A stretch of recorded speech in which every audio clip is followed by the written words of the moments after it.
営業中止しているエコーバレースキー場、長野県のエコーバレースキー場に行ってきました。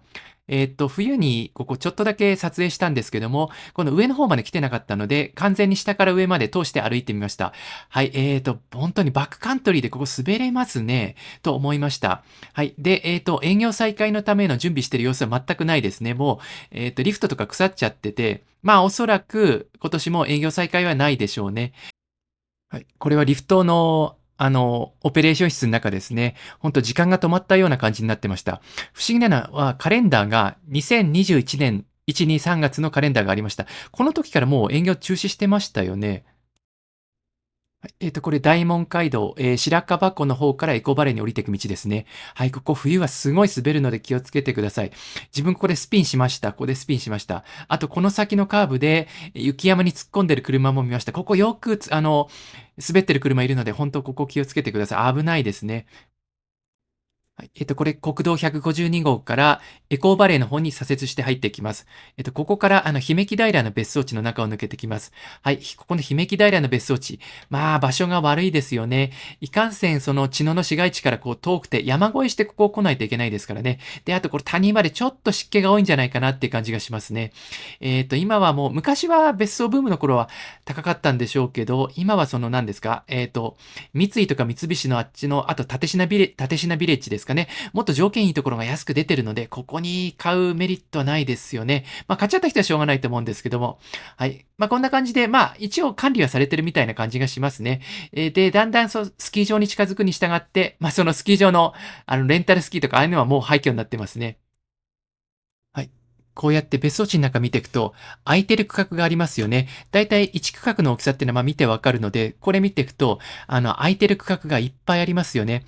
おそらくバブルの頃に、土地だけ買った人がいっぱいいるんでしょうね。将来その別荘地の土地の値段が上がると期待して、土地だけ買ったんだけど、まあこの通り、日本の人口が減ってますからね、こんな別荘地の値段なんて上がらないんですよね。それでこう放置されちゃってるって感じですね。なので、ここの別荘地は、土地の値段はもうここまで来るとゼロですね。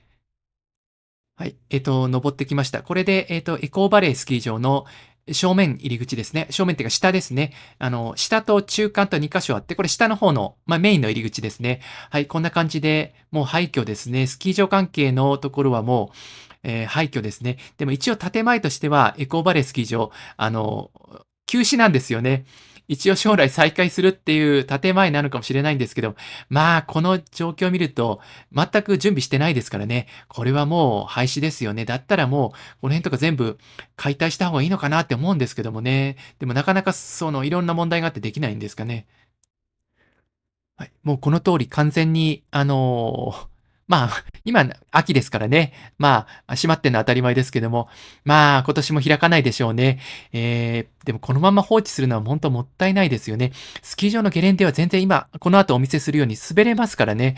なので一つの方法としては、ここはバックカントリー専用のスキー場にして、車山と連結して、車山の山頂あたりからキャット、雪上車で運搬してきて、ここは何ですか、まあ、キャットにするか、または自分みたいにハイクアップ専用のバックカントリースキーにするかっていうところですね。で、下まで滑り降りてきて、まあ、タクシーかシャトルバスで車山スキー場まで回送とか、で、それをなんか車山スキー場とは別に5000円ぐらいの券を買って、そういうのにするとかありますよね。北海道の鴨居岳国際スキー場っていうところが、パウダーエリアっていうのがあって、そういうやり方でやってますよね。確か、バスでしたっけ、マイクロバスかなんかで送迎するんですよね。そういうやり方ありますよね。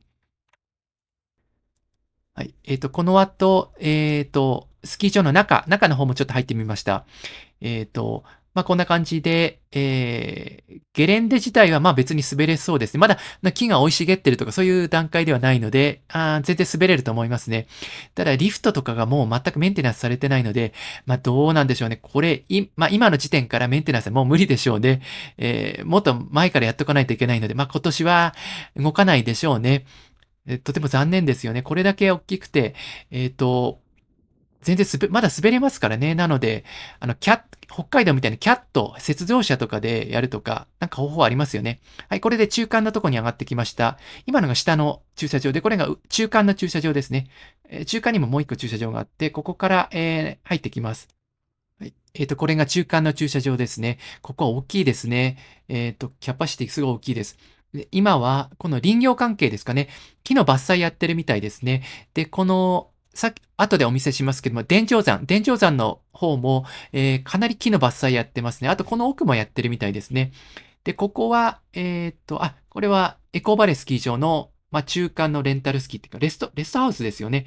なんかご飯も食べられるとこだったと思いました。はい、こんな感じでもう放置されてますね。はい、これエコーバレースキー場です。で、ここは、道があって、ハイキングコースなんですね。なので、ハイキングコースをスキー場が横切るみたいな形になっていて、ここは別に冬にここ歩いても別に問題はないと思いますね。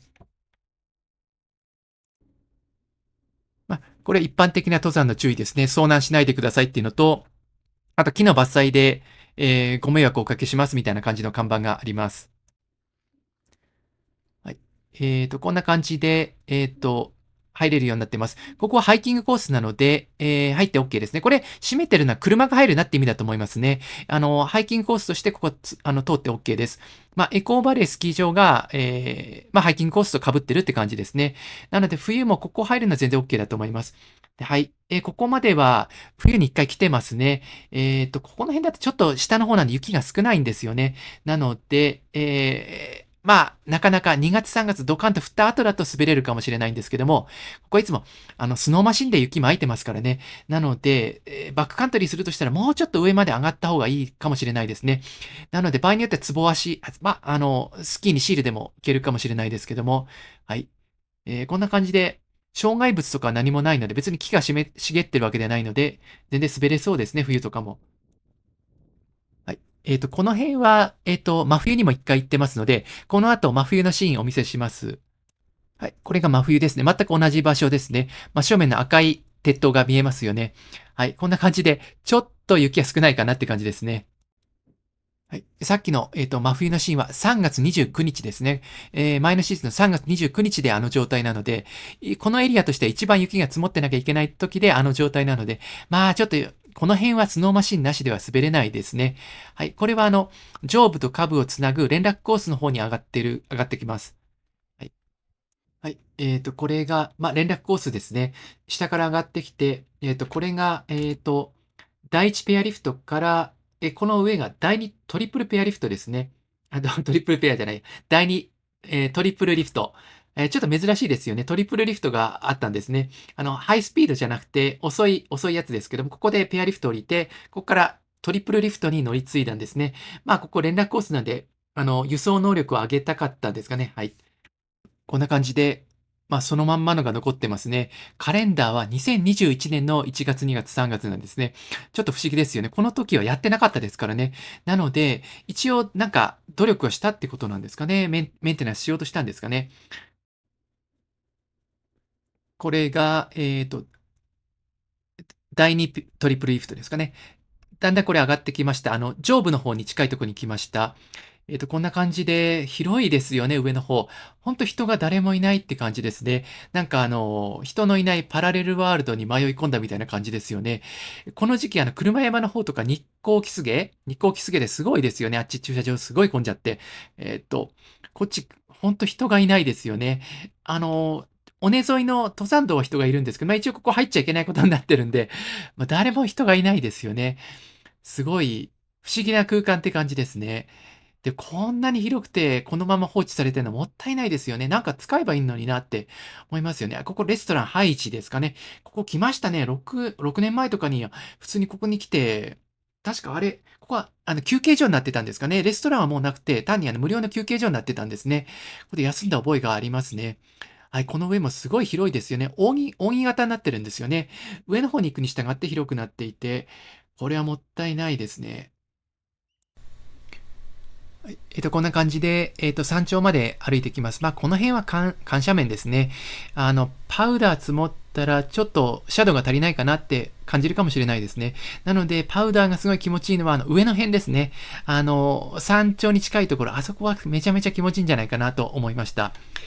ただ、ここの辺はそんな雪降る、すごい積雪量が多いところではないので、2月、3月の本当限られたシーズンだけですね。で、その時に、車山スキー場の山頂あたりから、尾根沿いに歩いてきちゃうのがいいんじゃないかなと思いました。この辺結構急ですね。登山靴履いてても直で登れないので、地具切って歩く感じになります。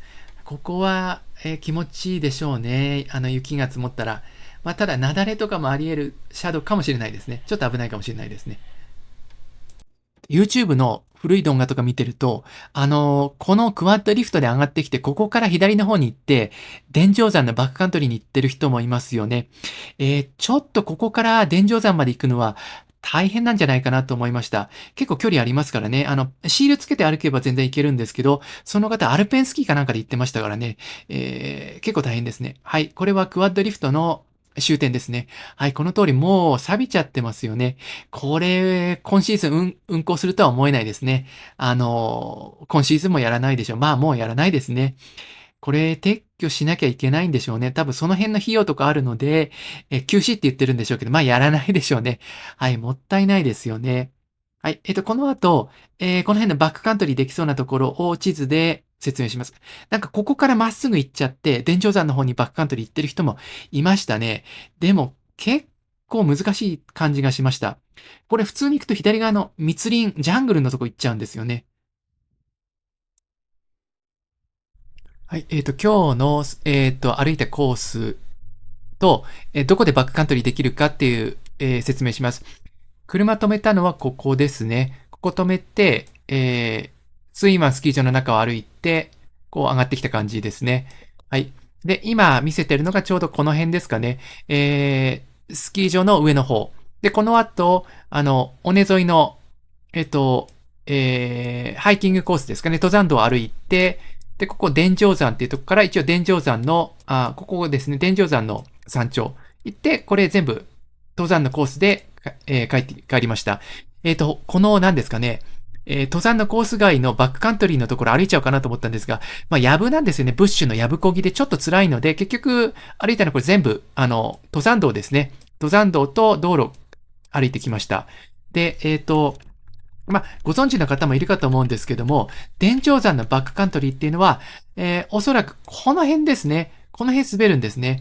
ただ、ここがすごい急なんですよね。で、見てきたんですが、ちょっと危ないんじゃないかなって感じですね。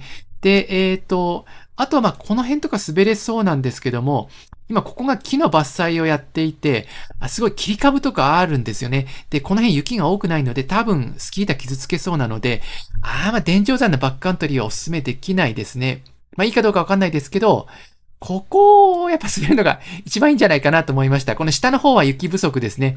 スノーマシーン動いてないと、もう全然下の方は多分、滑れなくはないんですけど、ちょっと板が心配です。ここは多分、2月から3月ぐらいは滑れると思いますね。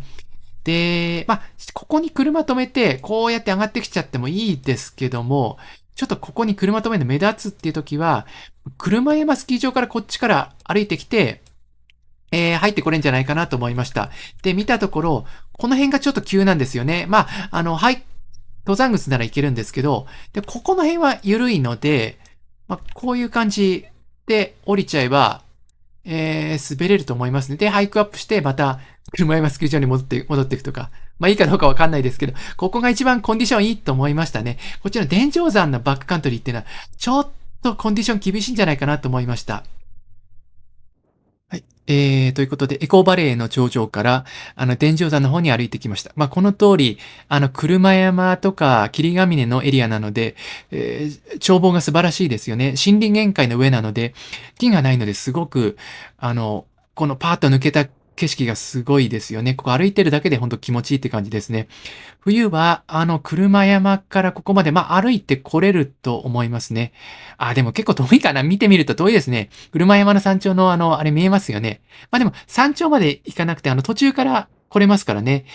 そんな遠くもないかな。でもどうだろう。はい。エコーバレーの駐車場に停めてハイクアップした方がいいのかもしれないですね。はい、これで今、伝承山の分岐を曲がりました。で、伝承山に向かってます。伝承山ちょっとマニアックな山ですね。ちょっと人が少ないですよね。この辺、霧ヶ峰とか車山も人がわんさかいますよね。ちょっと人が減るので、そういうのが好きな人にはいいかもしれないですが、そんなに魅力のある山ではないかもしれない。はい、これ、伝承山のほぼ山頂まで来ましたね。これが伝承山の山頂ですね。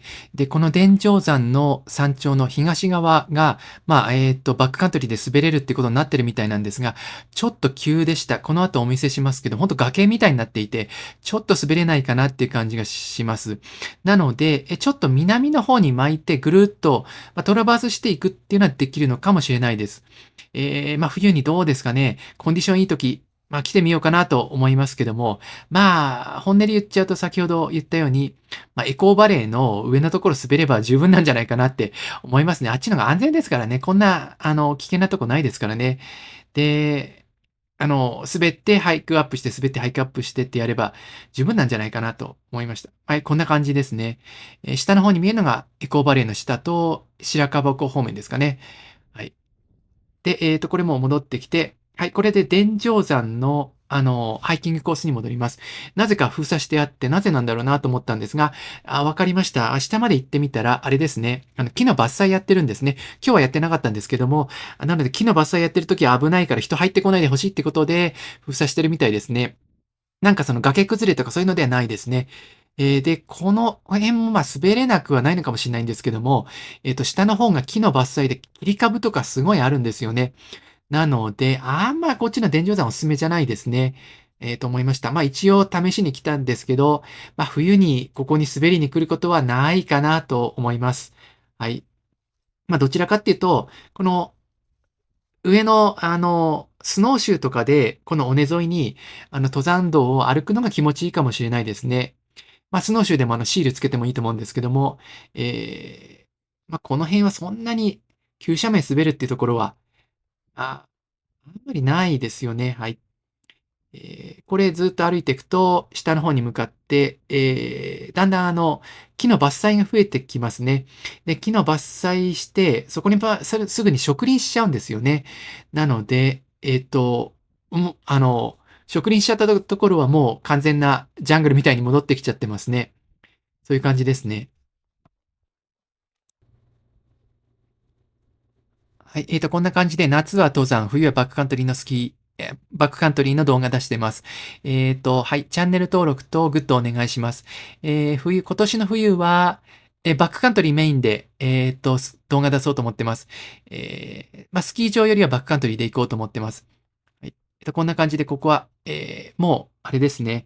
左右植林が進んじゃってる感じですね。一旦これ伐採、多分数年前に伐採して植林しても、植林がこんな育ってきちゃってっていう感じですね。なので、ここ滑ってくると、この道路を滑るしかないっていう感じですね。緩斜面で歩けますけども、はい。これで、林道に戻ってきた感じです。で、この林道左の方に行くと、先ほどのエコーバレーの駐車場まで行けます。この真正面のあたりは、姫木平の別荘地って感じですかね。はい。えーこんな感じで、真正面の斜面とかも雪が降ったら滑れんのかもしれないですけども、この辺雪少ないですからね。滅多にないでしょうね。という感じです。どうもありがとうございました。チャンネル登録とグッドお願いします。